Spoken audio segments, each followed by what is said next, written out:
বাউলের মেলা সম্পর্কে অনেকেই হয়তো জানেন, অনেকে হয়তো জানেন না। নরসিংদী সদরে অবস্থিত মেঘনা নদীর পাড়ে, অর্থাৎ আমাদের যে নতুন লঞ্চঘাট, সেই লঞ্চঘাটের পাড়ে, নদীর পাড়ে কিন্তু প্রতি বছর বাউলের মেলা অনুষ্ঠিত হয় 7 দিন ব্যাপী। আপনারা যারা এই মেলায় গিয়েছেন তারা হয়তো জানেন। শৈশবে ফিরে যাওয়ার জন্য এই ধরনের মেলার মধ্যে অংশগ্রহণ করা কিন্তু খুবই জরুরি। তো আমি যখন একদম ছোট ছিলাম, একদম প্রাইমারি স্কুলে পড়তাম, তখন আম্মুর আঙুল ধরে আম্মুর সাথে এই মেলায় যেতাম এবং খেলনা কিনে দেওয়ার জন্য, এই ধরনের নানান ধরনের খেলনা কিনে দেওয়ার জন্য আম্মুর সাথে বায়না করতাম।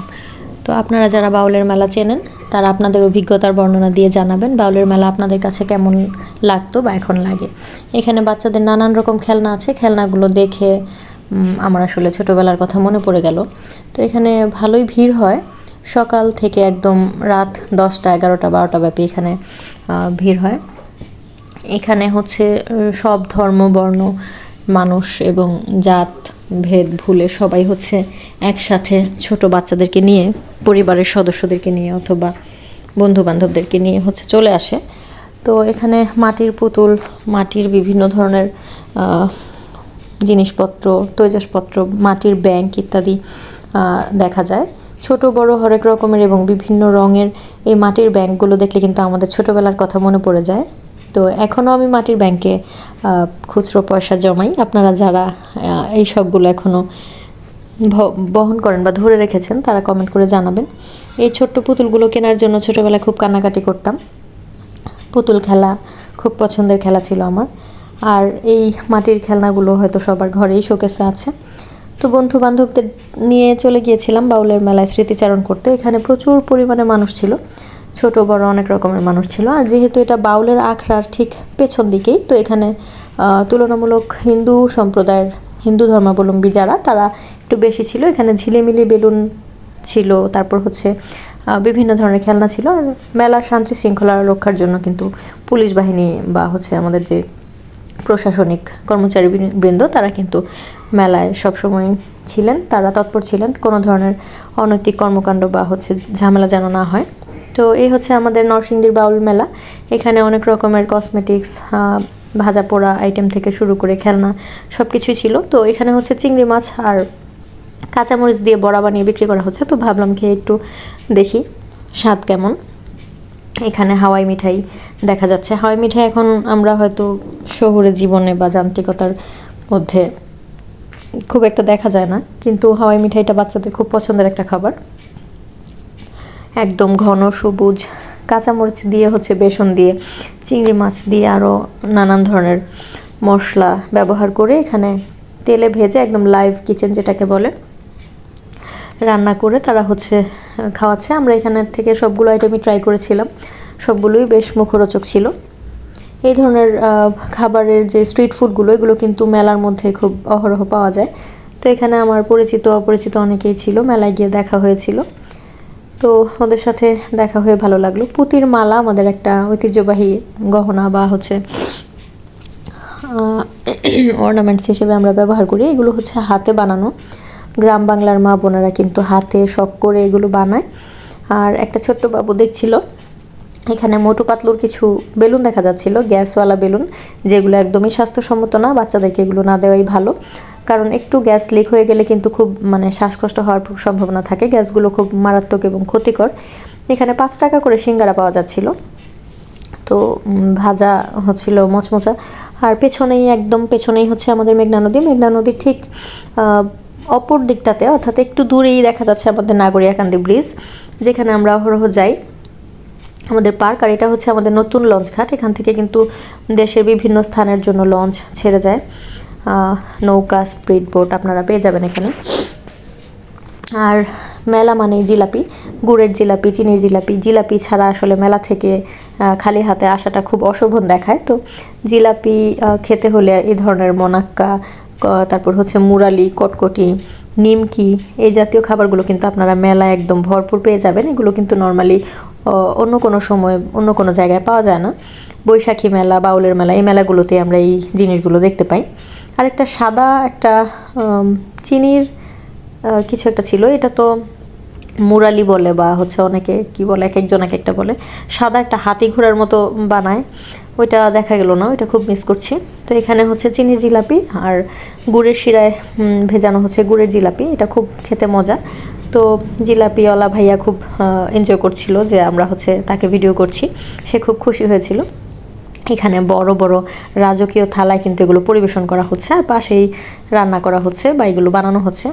তো লাইভ কিচেনের আইডিয়াটা মূলত এখান থেকেই হয়তো বর্তমানের কন্টেন্ট ক্রিয়েটর বা হচ্ছে যারা রেস্টুরেন্ট মালিক আছেন তারা পেয়েছেন, জানি না। তো আমরা একটু ট্রাই করছিলাম, খুব মজা ছিল, সবাই মিলে অল্প অল্প করে খেয়েছি।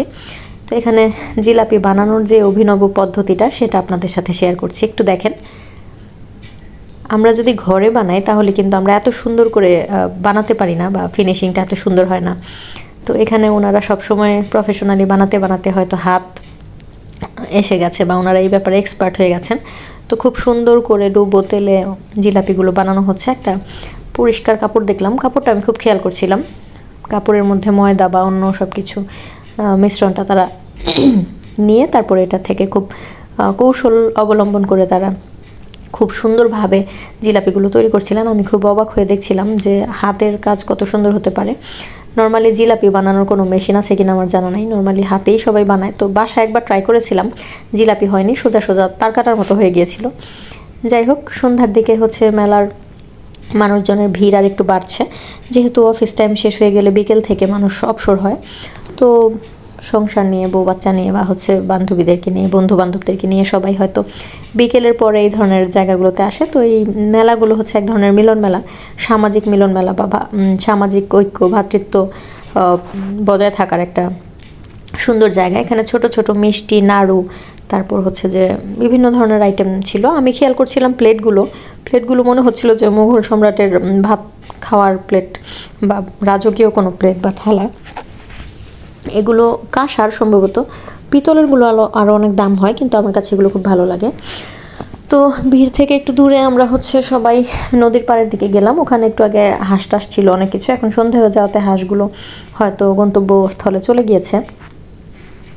এখানে যেহেতু এটা লঞ্চ ঘাট, আর এখন পানি একদম নিচে নেমে গেছে, বর্ষাকালে এই জায়গাগুলোতে পানি থাকে, নদীর পানি অনেক বেশি থাকে, নৌকা, লঞ্চ, স্টিমার, তারপর হচ্ছে বালুর ড্রেজার এগুলো থাকে। তো সন্ধ্যাবেলা হচ্ছে এখানে প্রচুর পরিমাণে মশা ছিল, যেহেতু নোংরা পরিবেশ ছিল একটু, তো আমাদের মাথার উপরে হচ্ছে মশা মিছিল করছিল। তো আমরা হচ্ছে এখানে নদীর পাড়ে দাঁড়িয়ে সবাই যার যার মতো করে ফটোশ্যুট করে নিলাম, তারপর হচ্ছে আড্ডা মারছিলাম, কারণ মেলার ভিতরে অনেক ভিড় ছিল। আর মেলায় সবাই আসার উপলক্ষে সবার সাথে সবার দেখা হয়েছিল। প্রোগ্রাম ছাড়া মূলত আমাদের সবার একসাথে দেখা হয় না, তো বিভিন্ন ধরনের প্রোগ্রাম বা ট্যুর বা হচ্ছে যে গেট টুগেদারের আয়োজন করলে আমাদের দেখা হয়। এক একজন অফিস থেকে এসে খুব মানে রিল্যাক্স ফিল করছিল। তো যাই হোক, বন্ধুদের সাথে বন্ধুদের কথোপকথন চলছে, আড্ডা চলছে। তারা হচ্ছে অনেক দিন পর একজন আরেকজনের সাথে দেখা হলে নানান ধরনের বিষয় নিয়ে, তাদের সুখ দুঃখ নিয়ে আলাপ আলোচনা করে, শেয়ার করে একজন আরেকজনের সাথে। কোনো সমস্যায় পড়লে বাকিরা সমাধান করার চেষ্টা করে। তো এগুলো করতে করতে আমাদের সন্ধ্যা হয়ে গেল। এখানে হচ্ছে একজন, যেহেতু শীতকাল, আগুনের ব্যবস্থা করেছে, তো আমরা আগুনের পাশে একটু বসলাম, আর সেই সাথে হচ্ছে একটু আগুনের ভিডিও ক্লিপটা নেওয়ার চেষ্টা করেছি। নদীর পাড়ে সন্ধেবেলা আগুনের পাড়ে বসে সব বন্ধু বান্ধবীদের সাথে, বান্ধবীরা হচ্ছে মেলার ভিতরে আর বন্ধুরা হচ্ছে এখানে আড্ডা দিচ্ছে। তো সবগুলো ভিডিও একসাথে অ্যাড করে আমি একটা ফুল ভিডিও আপনাদের জন্য বানিয়ে চেষ্টা করেছি। আমাদের মেলা, আমাদের মিলন মেলা, আমাদের হচ্ছে যে যা কী বলে স্থানীয় সংস্কৃতি বা ঐতিহ্যগুলো আপনাদের সাথে তুলে ধরার জন্য। বাউলের মেলা আমাদের প্রায় শত শত বছর আগের পুরনো ঐতিহ্য। তো ফেরার পালা, ফেরার আগে আমরা হচ্ছে স্ট্রিট ফুড যেগুলো ছিল, অর্থাৎ মেলায় যে খাবারগুলো হরহ আমরা পেতে পারি, সেই খাবারগুলো টেস্ট করার জন্য গিয়েছিলাম। এখানে কাবাব তৈরি করা হচ্ছিল। তো সেই সাথে কিছু স্মৃতিময় মুহূর্তকে আমরা ফ্রেমবন্দি করার চেষ্টা করেছি, বন্ধুত্বর যে সুন্দর মুহূর্তগুলো। আর যেহেতু আমি ক্যামেরার সামনে খুব কম আসার চেষ্টা করি, বা হচ্ছে ছবি ভিডিও এগুলোতে নিজেকে রাখতে কম পছন্দ করি, তো আমার বন্ধুদের যেহেতু কোনো প্রবলেম নেই, তাদেরকেই বেশি নেওয়ার চেষ্টা করি। আর বান্ধবীরা তো আসলে আসতে চায় না, তো যাই হোক, আমিও আসতে চাই না। তো এই সুন্দর মুহূর্তগুলো ফ্রেমবন্দি করলাম, ইউটিউবের একটা ভিডিওর মাধ্যমে রেখে দিলাম। ভবিষ্যতে হয়তো কখনো দেখলে এই মুহূর্তগুলো আমাদের আবার মনে পড়বে, বা 10 বছর, 20 বছর, 100 বছর পরে দেখলে হয়তো আমাদের আবার মনে পড়বে। তো এই গ্রাম বাংলার ঐতিহ্য সংস্কৃতি সম্পর্কে আপনাদেরকে আসলে জানানো, আমাদের ছোটোবেলা যেমন কেটেছে, আমাদের ঐতিহ্য, আমাদের নরসিংদী আনা কেমন, এগুলো সম্পর্কে আপনাদেরকে জানানোর জন্যই মূলত এই ভিডিওগুলো করা। বইমেলা, বৈশাখী মেলা আর হচ্ছে বাউলের মেলা, এগুলো সব আমাদের হচ্ছে সংস্কৃতির অংশ, আমাদের নরসিংদীর মানুষের প্রাণের মেলা। পরবর্তী মেলাগুলোতে আপনাদেরকে আসার জন্য আমন্ত্রণ জানিয়ে আজকের ভিডিও থেকে বিদায় নিচ্ছি। আমি দিলশাদ শারমিন। ভালো থাকবেন সবাই, সুস্থ থাকবেন যে যেখানে আছেন। আল্লাহ হাফেজ।